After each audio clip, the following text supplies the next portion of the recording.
light was out, and I think that it's not been announced. And again, you now seem like a broken record just talking about it. So it looks like yes. I went to post on social media yesterday because it was quite frustrating. But I did as well. And yesterday I asked people to give me based on their timetable when they think their lights will go off. Now they're all saying that they can't even predict anymore. Right. I mean, a few weeks ago they would have been able to tell that in the next 2 hours or 3 hours or tomorrow at this time my lights will go off. But I think there are many people in Tema who also don't know the schedules anymore, and I think that sometimes that modicum of courtesy need to be accorded the consumers by ECG, and I think that their current position they have of not giving a certain schedule, even if it's for just 2 weeks, for us to know that, well, the power situation will be resolved in 2 weeks. As a result of that, this is how I behave by way of how I need to plan myself for the day. And I think it's very important. Well, not everybody can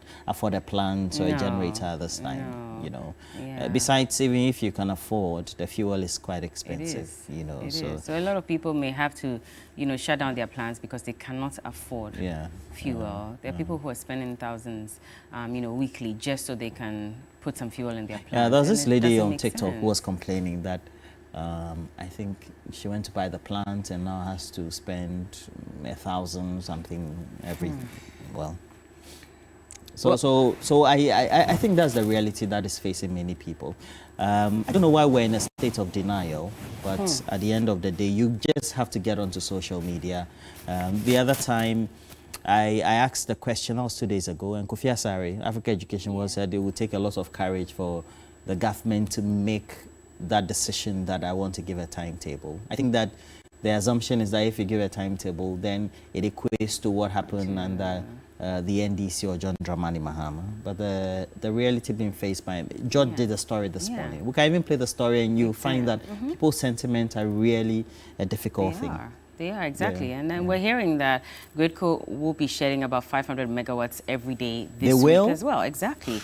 And so if that's the case, and that's some information they have forwarded to the Ministry of Energy, as per what Honorable John Jinapo had said. And so if that's the case, that means that we should expect some Dumsor. But that also then, you know, gives a sense of why we need a timetable. Because if they're going to shed 500 megawatts, I'm sure that we are already aware, or they are aware, which areas they're going to shed, you know, these megawatts and which areas will be affected. And so should that not then inform ECG to come out with that timetable and say that in these areas we're going to have Dumsor between this period and that period every day of the week? So just expect it. Was it 2 days ago? Well, I was talking to Oliver and then he said, oh, they just took my... I said, make sure you do the post-test. And Aaron Brasso in Kofodia says, was watching you day and ECG just took my light to, well, I think they have to take it for a number of hours so that at least we can balance things. So we'll see how it goes. Are you discussing that on Big Issues? Yes, we're discussing that. In fact, yesterday, you know that the finance minister has been in that IMF meeting in the US for the last week or so. And yesterday he gave some updates on some changes or processes that they're going to undertake just to ensure that we're able to generate enough money and we're able to consolidate the money that ECG is generating, the revenue they're generating, so we can pay the IPPs and the COS, of course, SOE, sorry, and the other companies that are also ensuring that our energy sector still operates at the best. And so he did indicate that we're going to consolidate the ECG revenue collection account. You remember that just about a week ago when PURC put out that statement indicating that, you know, some board members had to pay some 5.8 million. They had also done an audit on the ECG system, and they said there were some 61 bank accounts that they needed to audit just to understand how much revenue was coming to the ECG. And this is even against the fact that there's been a call from ECG to ensure that they have one account where they are able to generate all the revenue into. So we know exactly how much we're accruing and we're paying to the IPPs and the other shareholders. So we'll get into that conversation. And then also, he says that there's going to be another audit in cash waterfall mechanism, just so that we understand and we get some transparency and accountability. So we'll get into that as well.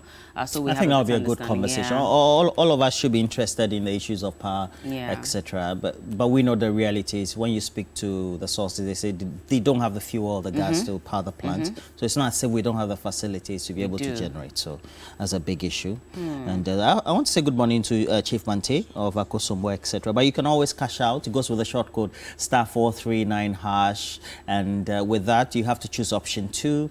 And so I always encourage, you can stick as many times as possible. It increases your chances of getting a win, and all of you will be in a good position. Well, good morning to you, Richard Amankwa.